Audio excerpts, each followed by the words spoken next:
Captain Jake Morrison stood on the bridge of the UES Horizon, watching the stars through the main screen. His ship was far from Earth, exploring new worlds for human colonies. The year was 2387, and humans had built homes on 12 different star systems. Life was good for humanity. "Captain, we have something strange on sensors," said Officer Tim Green from his station. "It's big, sir. Really big." Jake walked over to look at the readings. What he saw made his heart beat faster. 50 massive ships appeared out of nowhere, each one bigger than any human vessel ever built. They moved with purpose, forming a perfect line in space. "Get me Admiral Ben Parker on Earth," Jake ordered. "Send an emergency signal. Tell him we have visitors." Dr. Lisa Carter, the ship's scientist who studied alien life, looked worried as she checked her instruments. "Captain, those ships are made of materials we've never seen before. Their energy readings are off the charts." The alien ships moved closer. One of them, larger than the rest, stopped directly in front of the horizon. A beam of light shot from the alien ship and hit Jake's vessel. But instead of destroying them, it created a connection. "They want to talk," said Officer Green, his voice shaking. The main screen changed. Where stars used to be now stood a creature that looked nothing like a human. It was tall and covered in dark scales. Its eyes glowed red, and sharp teeth filled its mouth. When it spoke, the words came through the ship's computer, translated into English. "I am War Prime Zethros of the NIGMA Empire," the creature said. Its voice was cold and full of anger. "You are the species called humans. Your time of freedom is over." Jake stepped forward, trying to stay calm. "I am Captain Jake Morrison. We come in peace. We want to be friends with all species we meet." Zethros made a sound that might have been laughter, but it was not friendly. "Peace? Friendship? You misunderstand your situation, human. The NIGMA Empire rules this part of space. All species serve us or die. You will surrender now." "We can't speak for all humans," Jake said. "I'm just a ship captain. You need to talk to our leaders on Earth." "Your leaders will bow before the Empire just as you will," Zethros replied. "We have conquered 1,000 worlds. Your primitive ships and weak weapons mean nothing to us." Dr. Carter moved next to Jake. She had been listening carefully and studying the alien. "War Prime Zethros, we don't want to fight. Humans are good at many things. We can trade with you. We can share knowledge. There's no need for anyone to die." Zethros looked at her with his red eyes. "What could a weak species like yours offer the mighty NIGMA? You have nothing we want except your submission." Jake felt anger rising in his chest, but he kept his voice steady. "We're not as weak as you think. Humans have survived many dangers. We've fought wars and won. We've built ships that can travel between stars. We're not easy to defeat." "Threats?" Zethros seemed amused. "From creatures who barely know how to leave their homeworld. The NIGMA Empire has weapons that can destroy planets. We have ships that number in the millions. Your entire species could not stop even one of our fleets." The connection to Admiral E. Parker finally came through. Ben Parker appeared on a smaller screen next to the alien. He was an old soldier with gray hair and hard eyes. He had fought in the Mars Rebellion and the Asteroid Wars. "Captain Morrison, report," Parker said. "Admiral, we have first contact with a species called the NIGMA Empire. They're demanding our surrender." Parker looked at Zethros on the main screen. The alien looked back with interest. "So you're the one who thinks he can conquer humanity," Parker said. His voice was calm but dangerous. "I've heard your demands. Here's our answer. Leave our space now and we'll forget this happened." Zethros laughed again, louder this time. "Your species amuses me, old human. Do you not see the power before you? Do you not understand that resistance means death?" "I understand that you've made a mistake," Parker replied. "You don't know humans very well. We don't surrender. We don't bow to anyone. And we don't take threats lightly." "Then you choose death," Zethros said. "I will show you the price of defying the NIGMA Empire." The alien's image disappeared from the screen. Jake watched in horror as the NIGMA ships turned away from his vessel and jumped into hyperspace. He knew where they were going. Admiral, Jake said quickly. They're heading for the colonies. I know, Parker said grimly. All ships, this is Admiral Parker. Condition red throughout all human space. The NIGMA Empire has declared war on humanity. All military vessels report to your sector commanders immediately. 3 hours later, the terrible news came through. The NIGMA fleet had appeared at Kepler 442b, home to 50,000 human colonists. They had given no warning. They had offered no chance to surrender. They simply destroyed the entire planet with weapons that turned rock and metal into dust. 50,000 men, women, and children died in seconds. Jake sat in his captain's chair reading the reports. Families he had helped relocate to that world. Children who had been born under that distant sun. All gone. Captain, Dr. Carter said softly. What do we do now? Jake looked at the stars again. Somewhere out there, the NIGMA Empire thought they had won an easy victory. They thought humans would be scared and surrender quickly. They were very wrong. Now we fight, Jake said. We show them what humans do when someone kills our people. The war between humanity and the NIGMA Empire had begun. The news of Kepler 442b reached Earth in 6 hours. 50,000 dead humans turned into space dust by alien weapons. The planet where children played in crystal caves and farmers grew food under 2 suns was gone forever. General Katie Brooks stood in the war room deep under Colorado. Around her, officers worked at computers and talked into headsets. Red lights flashed on wall screens showing human space. Every military base was now active. Ma'am, the President wants to speak with you, said Colonel Mike Torres. Katie nodded and picked up the secure phone. Yes, sir? General Brooks, I'm putting you in charge of all military operations against the NIGMA Empire. You have every resource we possess. Use them. Understood, Mr. President. What are my orders? Destroy them, Katie. All of them. They killed our people without warning. They think we're weak. Show them they're wrong. Katie put down the phone and looked at the star map. The NIGMA Empire controlled hundreds of worlds across this part of the galaxy. Their ships were bigger and stronger than human ships. They had more weapons and more soldiers. But humans had something the NIGMA did not. Understand? Colonel Torres, start the Hydra protocol, Katie ordered. Yes, ma'am. All factories are switching to war production. Every shipyard is building warships. Every training center is making soldiers. Katie smiled, but it was not a happy smile. It was the smile of a predator about to hunt. The NIGMA think they know what war looks like. They're about to learn something new. On the other side of the galaxy, Commander Ryan Walsh moved through the darkness of space. His ship, the Ghost Runner, was small and painted black. It was invisible to most sensors. Ryan and his team were Special Forces soldiers trained for impossible missions. Commander, we're approaching the NIGMA outpost, whispered Sergeant Linda Hayes. Ryan looked through the scope at the alien base. It sat on a dead moon, surrounded by defense towers and shield generators. 3 NIGMA warships floated nearby, their crews probably sleeping. Remember, we're not here to fight, Ryan told his team. We're here to watch and learn.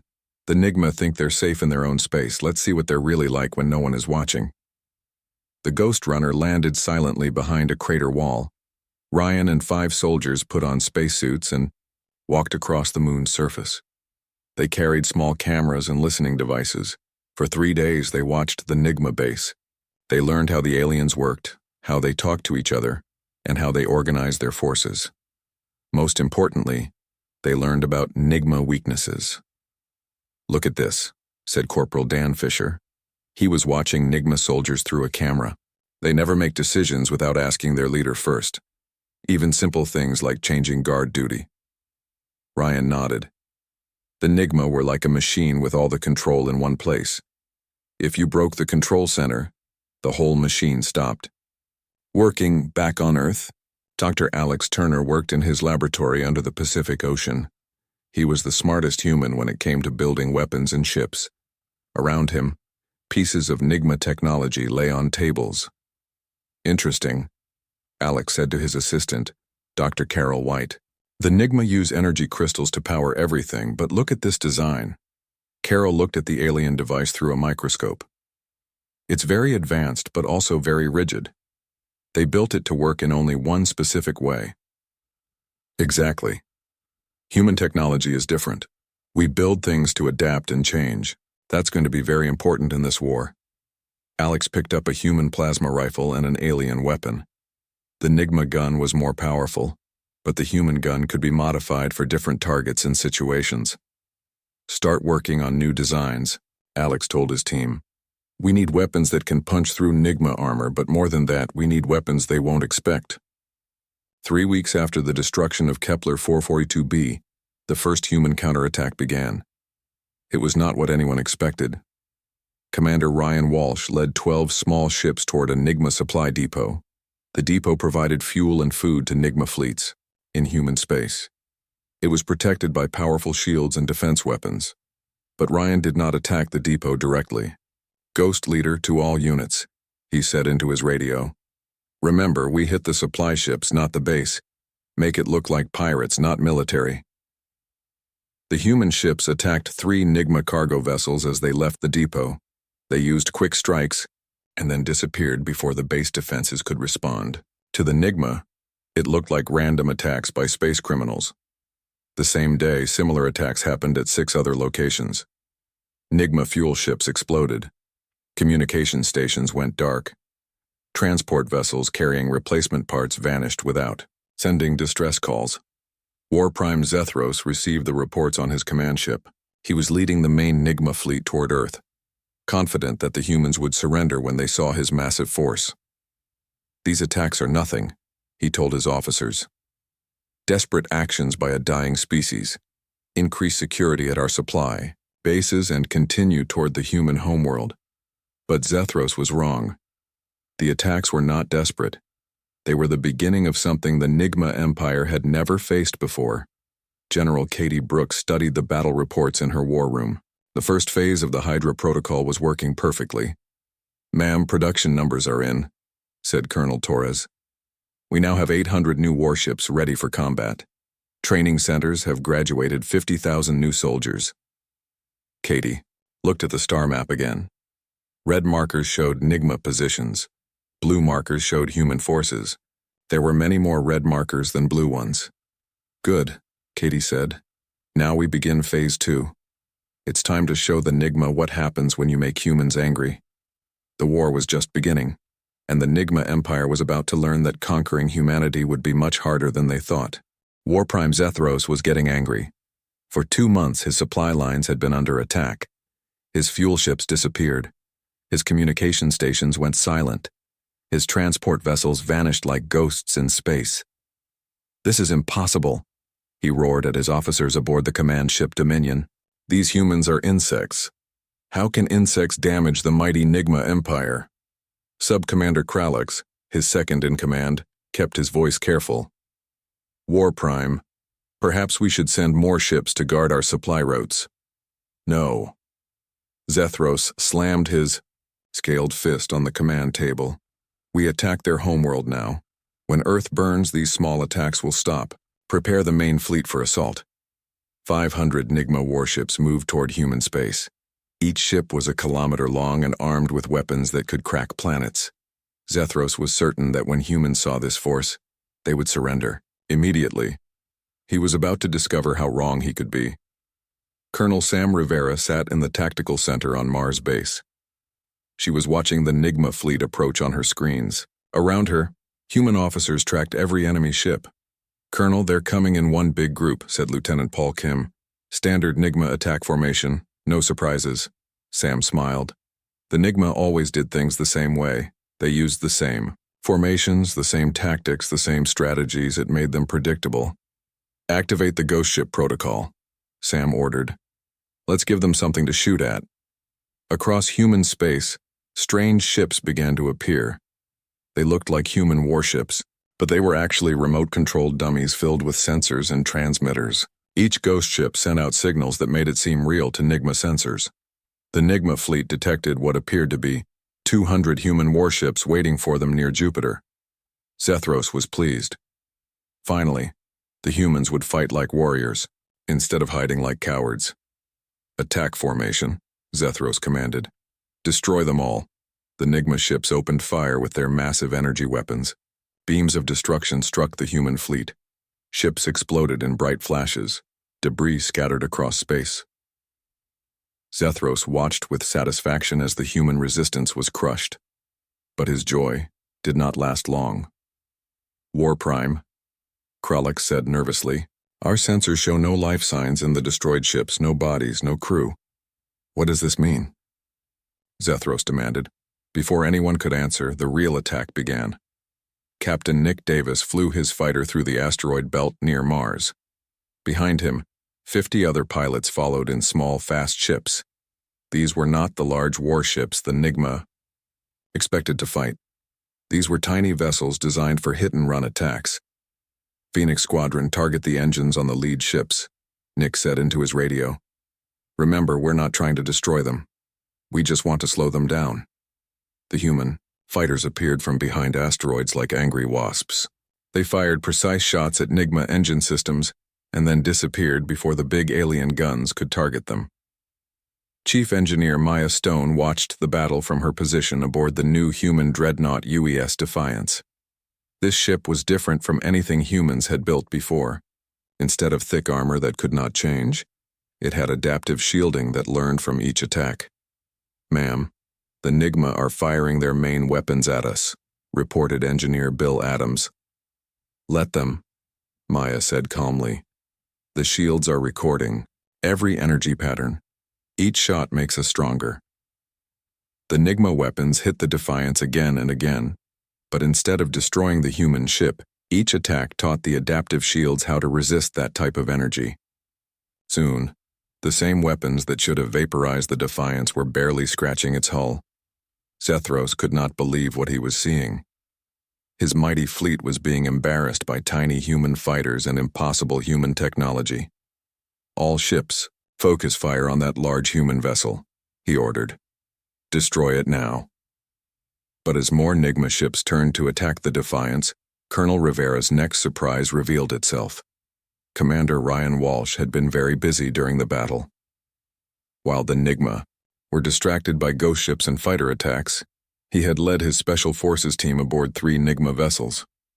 Ghost leader to all teams, Ryan whispered into his radio as he moved through alien corridors. Plant the devices and get out. We have 10 minutes. Ryan's soldiers placed small transmitters throughout the NIGMA ships. These devices would broadcast fake orders using NIGMA communication codes that Dr. Alex Turner had figured out from captured equipment. Suddenly, NIGMA ships began receiving conflicting orders. Some were told to retreat. Others were ordered to attack different targets. The carefully organized fleet formation began to fall apart as ships moved in different directions. What is happening? Zethros screamed at his communications officer. War Prime, we are receiving orders from Admiral Command, but they contradict your instructions. I am giving the orders, Zethros roared. Ignore all other communications. But the damage was done. Half of his fleet was confused and scattered. Ship captains were unsure which orders to follow. Some NIGMA vessels even began firing on each other by mistake. Captain Nick Davis saw his chance. All fighters, target the command ship, hit it hard, and fast. The human fighters swarmed around Zethros' flagship like insects around a giant beast. Their weapons could not seriously damage the massive ship, but they could damage its sensors and communication equipment. Blind and unable to communicate clearly with his fleet, Zethros made a desperate decision. All ships, retreat to safe distance. We will regroup and attack again. The NIGMA fleet pulled back, leaving the humans in control of the battlefield. It was the first time in NIGMA history that their forces had been forced to retreat. On Mars base, Colonel Rivera watched the enemy ships disappear into hyperspace. Around her, human officers cheered and celebrated, but Rivera did not celebrate. She knew this was only the beginning. Send a message to General Brooks, she told her aide. Tell her the NIGMA now know we can fight. They will not underestimate us again. The real war is about to begin. In his command ship, War Prime Zethros stared at the tactical display showing his scattered fleet. For the first time since the war began, he felt something he had never experienced before: fear. These humans were not like other species the NIGMA had conquered. They did not fight fair. They did not use honor. They used tricks and deception and weapons that should not be possible. Sub-Commander Kralix, Zethros said quietly, "Send a message to High Command. Tell them we need reinforcements. Many reinforcements." The war was escalating, and both sides were learning that their enemies were far more dangerous than they had imagined. Admiral Grace Cooper stood on the bridge of the massive human battleship UES Victory. Around her, 300 human warships prepared for the largest space battle in history. They were heading deep into NIGMA territory, toward the heart of the alien empire. "Admiral, we're receiving the final intelligence report from Lieutenant Clark," said Captain Steve Miller. Grace nodded and read the report on her tablet. Lieutenant Tony Clark had been undercover on a NIGMA command ship for 3 weeks. What he discovered would change everything. Tony had disguised himself as a maintenance worker on the NIGMA vessel Dark Claw. The aliens barely noticed the small, human in dirty coveralls who fixed their machines and cleaned their corridors. This was exactly what Tony wanted. While pretending to repair equipment, Tony had planted listening devices throughout the ship. He recorded private conversations between NIGMA officers. He copied secret files from their computers. Most importantly, he learned the truth about the NIGMA Empire. "The Empire is not what we thought," Tony reported to Admiral Cooper. "The NIGMA are not the only species in their territory. They have conquered many different alien races and forced them to serve." Grace studied the intelligence files. The NIGMA Empire included dozens of different species. Some were warriors forced to fight for their conquerors. Others were workers who built NIGMA ships and weapons. All of them hated their masters, but were too afraid to rebel. "This changes everything," Grace said to her staff. "We're not just fighting the NIGMA. We're fighting an empire built on slavery and fear." Dr. Beth Sullivan worked in her psychology lab aboard the Victory. She was studying the intercepted NIGMA communications that Lieutenant Clark had gathered. Beth was an expert on how different species thought and behaved. "Admiral, I have a plan," Beth announced when she entered the bridge. "The NIGMA control their empire through fear and strict hierarchy. If we can break that control, the whole system will collapse." "What do you have in mind?" Grace asked. Beth smiled and activated a holographic display. It showed the structure of the NIGMA Empire, like a pyramid. The NIGMA were at the top, and all other species were beneath them. "We start a revolution," Beth said. "We tell the conquered species that they can be free. We show them that the NIGMA can be defeated. We give them hope." Grace understood immediately. "Instead of fighting the entire empire, we turn it against itself." "Exactly. War Prime Zethros has already lost face by retreating from human space. If we can make him look weak and incompetent, his own subjects will rebel." The plan began immediately. Human ships appeared near NIGMA worlds that were populated by conquered species. But these ships did not attack military targets. Instead, they broadcast messages in dozens of different alien languages. "People of the Vorthon race," the messages said, "you do not have to serve the NIGMA anymore. Humans are fighting for freedom. Join us, and you can have your own worlds back." Similar messages went out to the Kalari, the Zephyrians, and the Mordak. All species that had been enslaved by the NIGMA Empire were told the same thing. The time for freedom had come.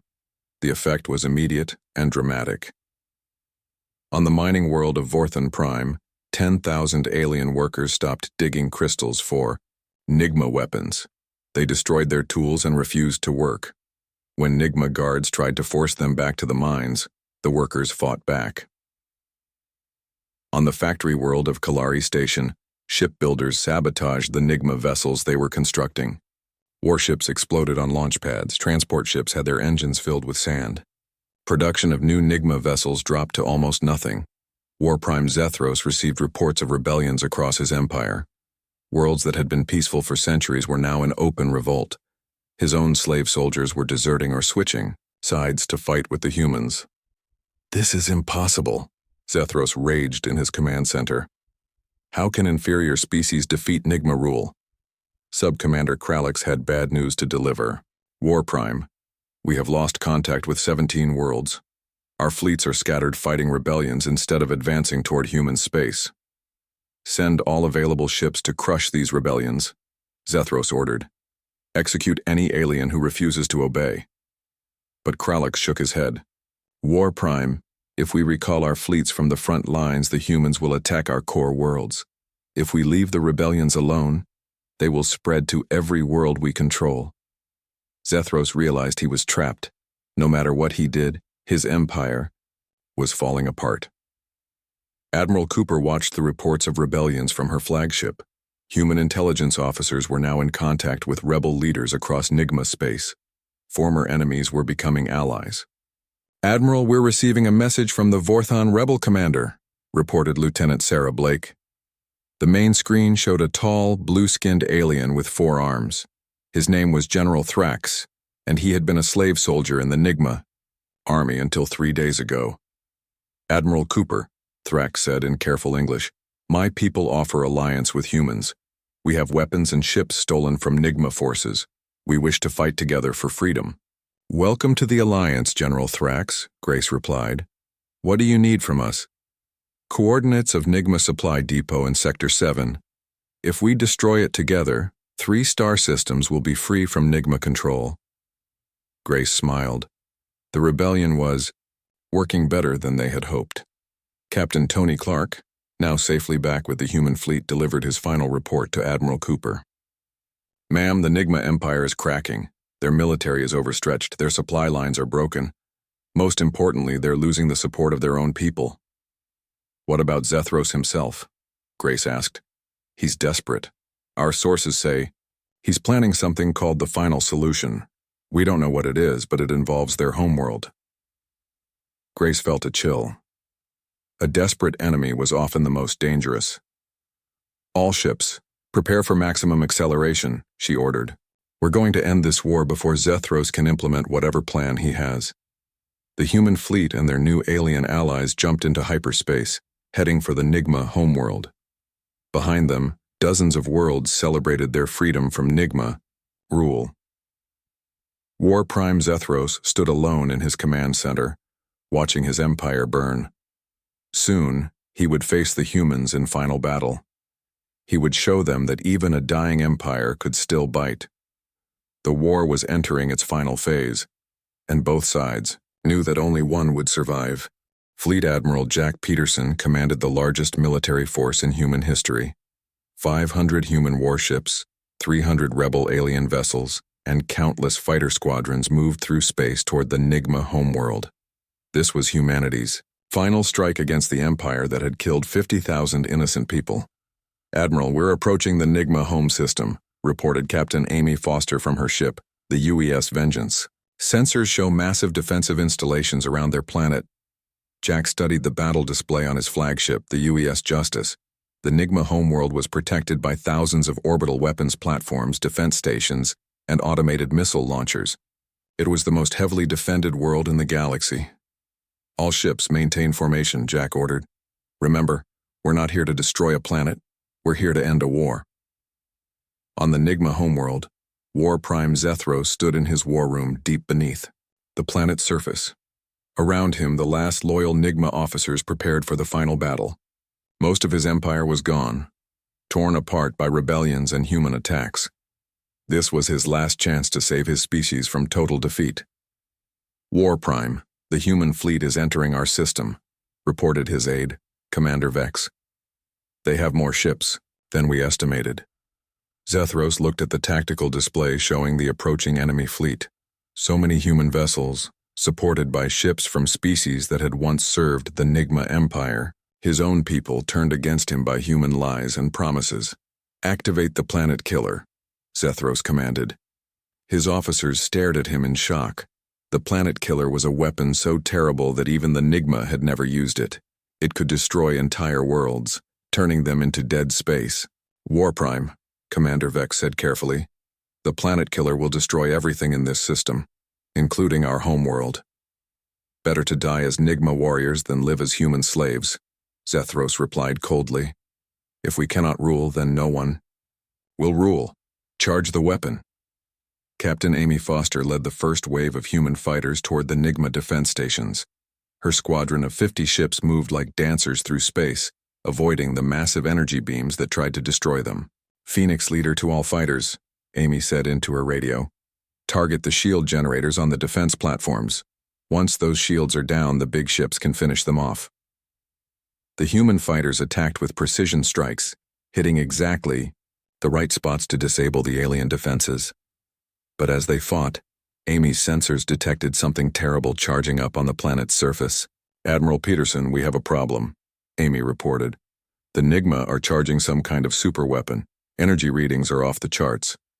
Jack received the report with growing concern. "Can you identify what type of weapon?" "Negative, sir. But if they fire it, I don't think anything in this system will survive." Jack made a decision that would determine the fate of 2 species. "All ships, maximum attack speed. We end this now, before they can fire that weapon." The combined human and alien fleet charged toward the NIGMA homeworld. Weapons blazed across space as the final battle began. NIGMA defense stations exploded under concentrated fire. Human ships took damage but kept advancing. General Thrax, the Vorthon rebel leader, flew his captured NIGMA battleship alongside the human vessels. "Admiral Peterson, my people know NIGMA weapons. That energy signature means planetary destruction device. We must stop it immediately." "Understood, General. All ships focus fire on the planetary weapon, but the planet killer was protected by the strongest shields in the NIGMA Empire. Human weapons struck the barriers around the massive weapon but could not break through." Captain Amy Foster saw that conventional attacks would not work. She made a decision that would save 2 worlds but cost her everything. "Phoenix leader to Admiral Peterson," Amy said calmly. "I'm going to ram my fighter into the planet killer's main power core. The explosion should disable the weapon." "Negative. Captain Foster. We'll find another way." "There is no other way, sir. And there's no time." Amy turned her fighter toward the planet's surface. "Tell my family I died fighting for humanity." Amy's ship dove through the NIGMA planet's atmosphere, like a falling star. Enemy fighters tried to stop her, but her escort squadron held them off. She crashed directly into the planet killer's power core at maximum speed. The explosion lit up the night sky of the NIGMA homeworld. The planet killer's charging sequence stopped as its power systems overloaded and died. The weapon that could have destroyed the entire star system was now twisted metal and broken crystal. War Prime Zethros watched his ultimate weapon die. Without the planet killer, his forces could not stop the human attack. The orbital defenses were falling one by one. Enemy ships were landing troops on his world. "War Prime," Commander Vex said quietly. "Perhaps it is time to surrender." "NIGMA, do not surrender," Zethros snarled. He grabbed his personal weapon and headed for the surface. "If I must die, I will die fighting." The final battle took place in the ruins of the NIGMA capital city. Zethros fought with desperate courage, leading his last loyal warriors against human and rebel forces. But courage could not overcome the combined might of dozens of species fighting for their freedom. Admiral Jack Peterson found Zethros in the wreckage of the Imperial Palace. The War Prime was wounded but still held his weapon. "It's over, Zethros," Jack said. "Surrender now and your people can live in peace." "There is no peace for the NIGMA," Zethros replied. "We were born to rule or die." Zethros raised his weapon for one final attack. Jack had no choice but to defend himself. The War Prime of the NIGMA Empire died as he had lived, fighting to the end. With their leader dead and their homeworld captured, the remaining NIGMA forces surrendered. The war was over. 6 months later, Admiral Jack Peterson stood in a memorial garden on Earth. 50,000 names were carved into black stone, remembering the colonists who died at Kepler 442b. Captain Amy Foster's name was there too, along with all the other humans who gave their lives to end the NIGMA threat. General Thrax approached, wearing the uniform of the new Galactic Alliance. "Admiral, the former NIGMA worlds are now free. Each species will govern itself, but we will work together for peace." Jack nodded. "That's what Amy died for. That's what they all died for." Human colonies now stretched across hundreds of worlds. The galaxy knew that humanity would fight for freedom and protect the innocent.